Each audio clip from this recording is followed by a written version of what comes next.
I've discovered K-drama during lockdown. Chloe.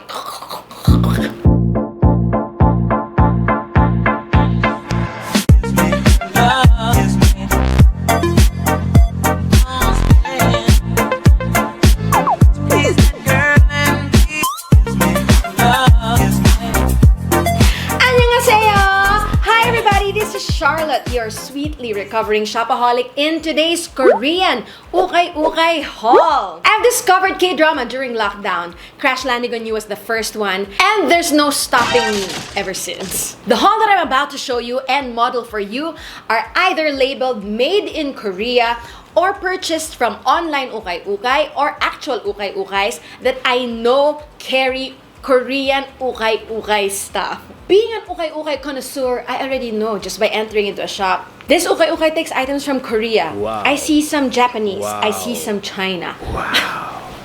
I am like the ukay-ukay whisperer.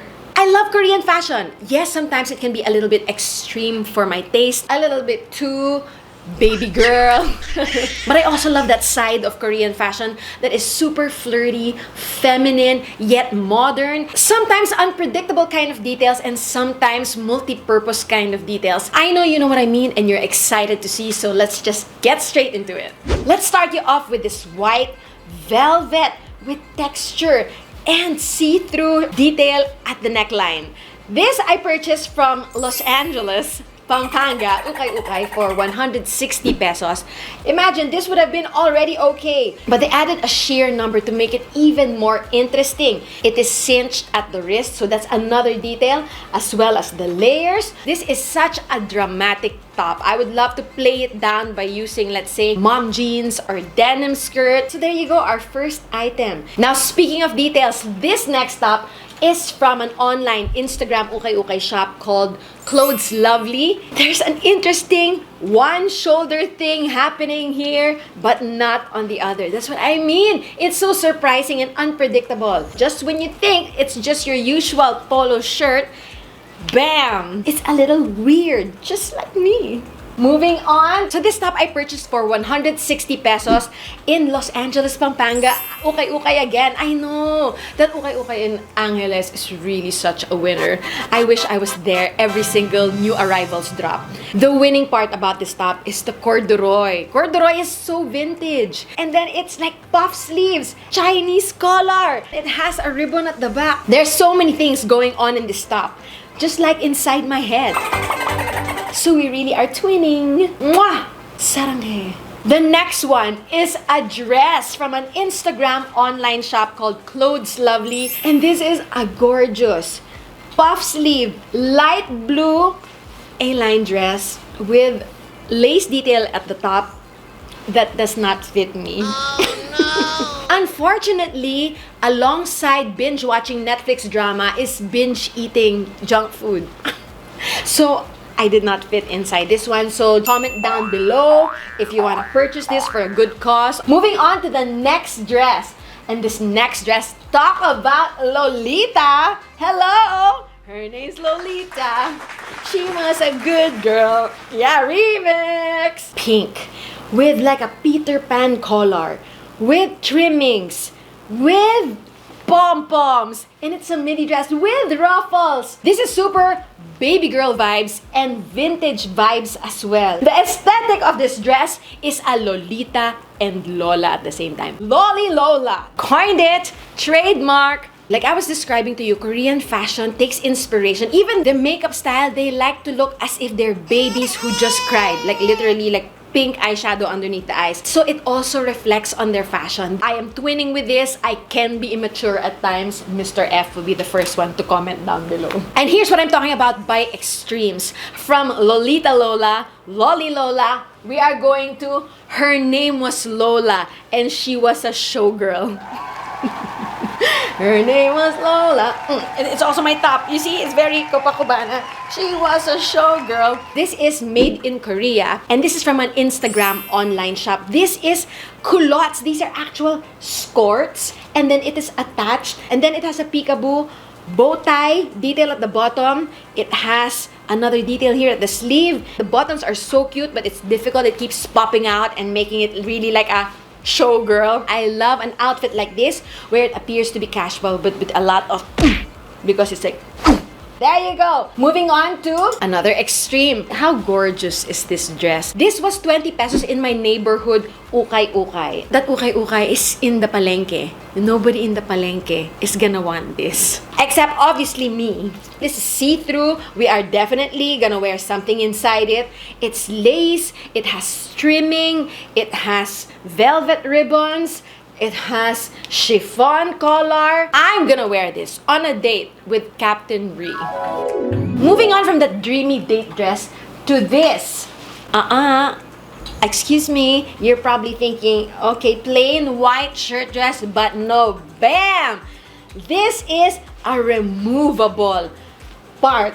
I mean, I purchased this in an Instagram online Ukay Ukay shop.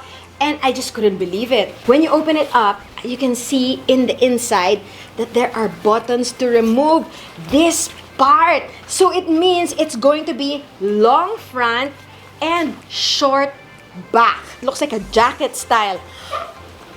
Innovation! Yes! It's just so unique. It's just so unusual. So unpredictable. Moving on to a dress that I swear, it's so Yoon Seri.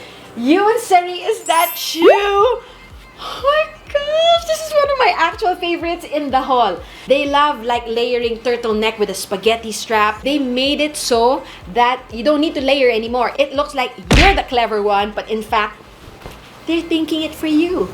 I purchased this in an Instagram Ukay Ukay. And what discourages us from trying that layering is the fact that we live in the Philippines and not Korea. And more than one layer of clothing will make us sweat and run the risk of jabar. Moving on to the next one. Is this so Chanel or what? And also so Korean. Korean Chanel. Chanel Sue. And guys, I love black and white. I love that aesthetic. It's contrast. It is classy. With Korean fashion, there has to be details. You know, black and white looks so good with a red lipstick or a bold lipstick. Moving on to another black and white. This one is from Los Angeles, Ukay Ukay. It's like a sweater style with white puff sleeves. Oh my gosh. Be still my heart. This is 160 pesos. I will wear this either with shorts or with leggings. I think it's the perfect comfy wear when it comes to airports one day when I go to Korea and meet Hyun Bin for our date. Super win. Moving on to another black and white number. And this has puff sleeves, white lace, eyelet, wear with sneakers and wear with little heels. It has some ruffles at the hem. This was a no-brainer. From the black and white dress, we're moving on to another black item. This time, a polka dot blazer. This blazer is made in Korea. It has shoulder pads. It has hot pink lining. Wow. You know, details like these, it will peek out. And I love that it's a blazer. It's corporate, but it's polka dot. So therefore, not corporate. So super funky. There you go again. Korean fashion. It's all over the place. And I would definitely wear this on its own. Nothing underneath. Or you can wear this with a graphic t-shirt inside so that it's print on print. This was 180 pesos. And I think it's such a steal, such a find. Happy New Year! Moving on to the next item is another polka dots. I love polka dots because it's money, money, money, money. Joke lang. I love polka dots because it's very vintage. It's very 50s pin up, you know, those swimsuits na polka dots. And then this one is a midi dress with asymmetrical ruffles on the side and at the hem. And then it has like a sweater kind of cuff and a sweater kind of neckline. I'm so confused and yet I'm so excited by it.